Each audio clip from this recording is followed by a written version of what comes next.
ధిల్లాన్ హర్మీత్ కే ధిల్లాన్ ని assistant attorney general గా నియమిస్తూ ట్రంప్ అడ్మినిస్ట్రేషన్ నిర్ణయం తీసుకుంది.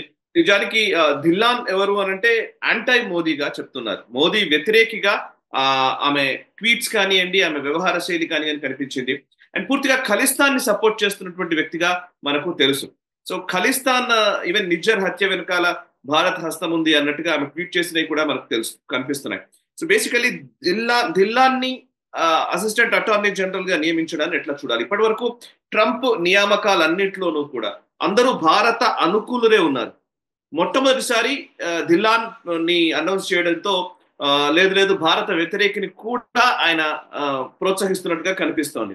అండ్ ఖలిస్తానీ ఇష్యూ ముఖ్యంగా ఇదివరకే మీరు అన్నారు ఈ మాట, నాకు బాగా గుర్తుంది. గ్లోబల్ ఉన్నప్పుడు 2-3 సార్లు మనం అనుకున్నాం, ఎన్ని మాట్లాడినా యుఎస్ ఇంకా ఖలిస్తాన్ని పూర్తిగా తీసివేసే ప్రయత్నం చేయదు. బికాస్ వాళ్ళ లీవర్స్ వాళ్ళు ఉంచుకుంటారు ఎప్పుడు కూడా, కొన్ని మేజర్ అంశాలని వాళ్ళు వదలరు అనేది మీరు గతంలోనే చెప్పారు. ఇప్పుడు అట్లాంటిదే మళ్ళీ కనబడుతుంది. సో ఖలిస్తాన్ ఎండింగ్ సబ్జెక్ట్ గా మనం భావించడానికి వీలు లేదా ఇప్పుడు ట్రంప్ వచ్చిన తర్వాత కూడా?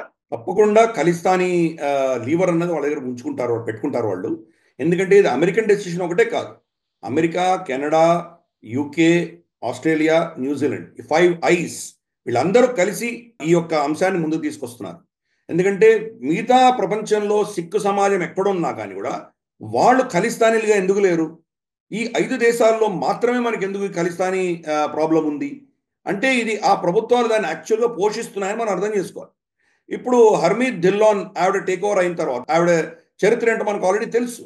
నిజ్జర్ కేసులో మా భారతదేశాన్ని తప్పుపట్టింది, అలాగే మనకు ఇతరత్ర అంశాల్లో ఖలిస్తానీ మానవ హక్కుల గురించి ఆవిడ మాట్లాడింది. కాబట్టి అటువంటి వ్యక్తి ఇప్పుడు మానవ హక్కుల దాంట్లోకి వచ్చేసరికి చిన్న చితక ఇష్యూస్లో కూడా మనకు వ్యతిరేకంగా మానవ హక్కుల ఉల్లంఘన అంటూ మన మీద ఏదో ఒక ప్రెషర్ తీసుకొచ్చే ప్రయత్నం ఆవిడ చేస్తుంది. అన్ఫార్చునేట్ ఇది.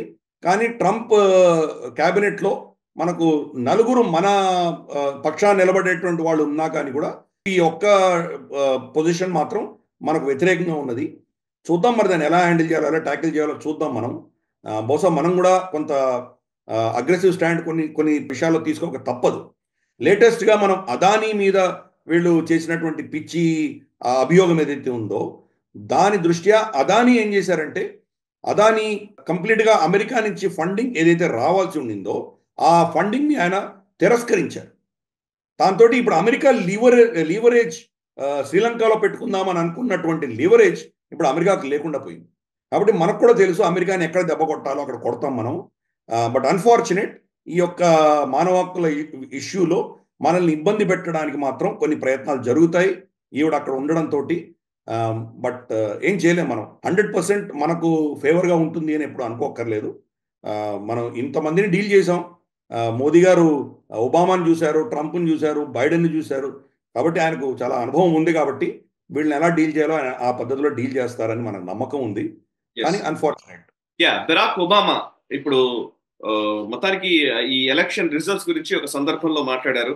డెమోక్రసీ ఫోరం ఆధ్వర్యంలో జరిగినటువంటి ఒక దానికి ఫోరంలో ఆయన మాట్లాడుతూ ఆయన చెప్పిన మాట ఏంటంటే, the election proved that democracy is pretty far down on people's priority list. So అసలు ప్రజాస్వామ్యం అనేది చాలా పెద్దగా వాళ్ళ ప్రయారిటీస్ లో లేదు, చాలా కిందలో ఉంది అనేది ఒక పాయింట్. అండ్ డెమోక్రసీ ఇందాక మనం డెమోక్రసీ గురించి మాట్లాడాం కాబట్టి నాకు కరెక్ట్ గా ఆ పాయింట్ నేను కోట్ చేశాను. సో ఒబామా అక్కసు ఇదేంటంటే ఒకవైపు అక్కసు వెళ్ళగక్కడంగా ఒకవైపు కనబడుతుంది. రెండోది ఏంటంటే ఒక డౌట్ ని, అండ్ ఈవెన్ రిపబ్లికన్స్ రిగ్గింగ్ చేశారు అనేది ఆయన చెప్తున్న మాట. సో ఈ రిగ్గింగ్ చేశారన్న మాటని వీటిని చూస్తే ఒక డౌట్ ని, అంటే వీళ్ళు ఫెయిర్ ఎలక్షన్ జరగలేదు అనే ఒక భావనని బిల్డ్ చేయడము. అండ్ ఎవరైతే అంటే ప్రజాస్వామ్యంలో ఓట్లే కీలకం, అంతిమంగా ఓటు వేసి ఎన్నుకున్నారు అన్న తర్వాత మళ్ళీ దాన్ని యాక్సెప్ట్ చేయని ధోరణిలోకి డెమోక్రాట్స్ వెళుతున్నట్టుగా కనబడుతుంది. ముఖ్యంగా బరాక్ ఒబామా స్పీచ్ ని చూస్తే మీరేమంటారు? సేమ్ థింగ్ మన భారతదేశంలో కూడా ఉంది. కరెక్ట్. గతసారి ఎన్నికలలో డొనాల్డ్ ట్రంప్ రిగ్గింగ్ జరిగిందో మొర్రో అనే పని మొత్తుకుంటుంటే మీరు ఆయనని తప్పుపట్టారు, ఆయనని ప్లాట్ఫామ్స్ నుంచి తీసేశారు, ఫేస్బుక్, ట్విట్టర్ లాంటి వాటి నుంచి తీసి పడేశారు. ఆయన వ్యతిరేకంగా ఎన్నో కేసులు పెట్టారు.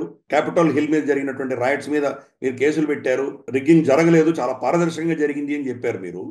గత 3 ఎన్నికలు అంటే 2 సార్లు ఒబామా, తర్వాత మధ్యలో ట్రంప్ వచ్చారు అనుకుందాం, తర్వాత జో బైడెన్, అంటే 3 సార్లు గత 4-5 ఎన్నికలలో 3 సార్లు మిమ్మల్ని ఎన్నుకున్నటువంటి ప్రజలు సడన్ గా డెమోక్రసీ వాళ్ళ ప్రయారిటీలో లిస్ట్లో లేదు అంటే ఎంత హిపోక్రసీ అది.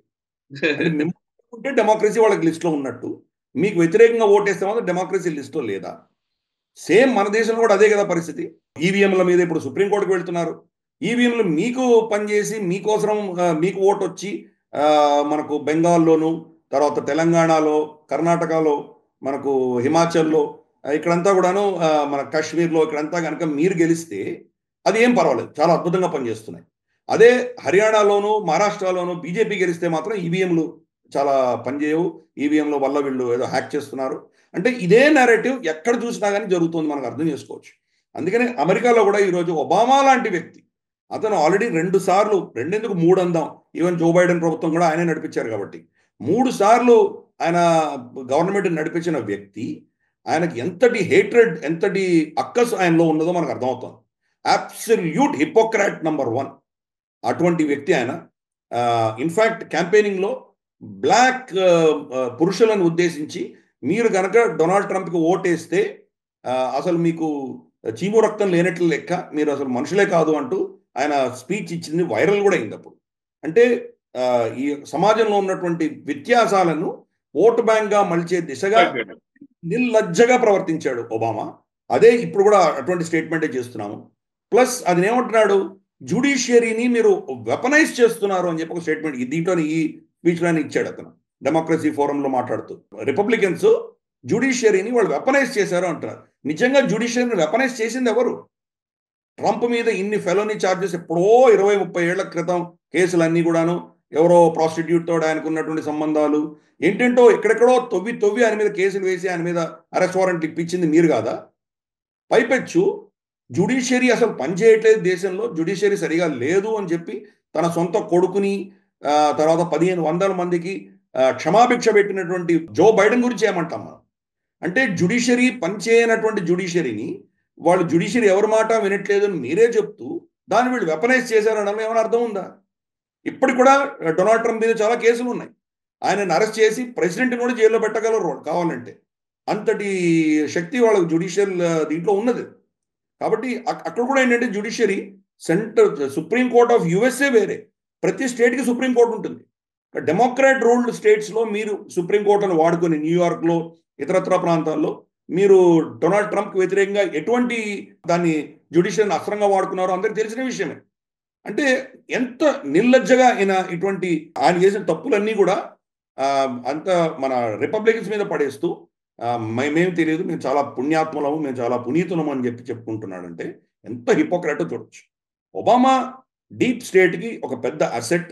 డీప్ స్టేట్ ఏం చెప్తుందో అది మొత్తం గత 3 టర్మ్స్లో, ఆయన 2 టర్మ్స్, జో బైడెన్ 1 టర్మ్లో డీప్ స్టేట్ అజెండాని ముందుకు తీసుకెళ్ళినటువంటి వ్యక్తి ఒబామా. కాబట్టి ఆ డీప్ స్టేట్ అక్కసంతా మనకు కనిపిస్తోంది. ఇప్పుడు జనవరి 20 తర్వాత మరి ఎటువంటి చర్యలు డొనాల్డ్ ట్రంప్ తీసుకుంటారో, వీళ్ళని అందరినీ ఎలా కంట్రోల్ చేయగలరో, మరి అటువంటి పరిస్థితిని వాళ్ళు డీప్ స్టేట్ తట్టుకుంటుందో తట్టుకోదో, మరి డైరెక్ట్గా డొనాల్డ్ ట్రంప్ మీదనే ఆయన ప్రాణానికే నష్టం వచ్చే దిశగా వీళ్ళు ఏమైనా చేస్తారా, ఇవన్నీ కూడా వేచి చూడాలి మనం. ఈ వీడియో మీకు నచ్చినట్టయితే లైక్ చేయండి, 10 మందికి షేర్ చేయండి. అలాగే కామెంట్ల రూపంలో మీ అభిప్రాయాలను మాతో పంచుకోండి. Nationalist hub group of channels ను సబ్స్క్రైబ్ చేసుకుని తెలుగునాట జాతీయవాద జర్నలిజాన్ని ప్రోత్సహించండి. ఈ వీడియో కింద ఉన్న బెల్ ఐకాన్ పై క్లిక్ చేయడం మర్చిపోవద్దు.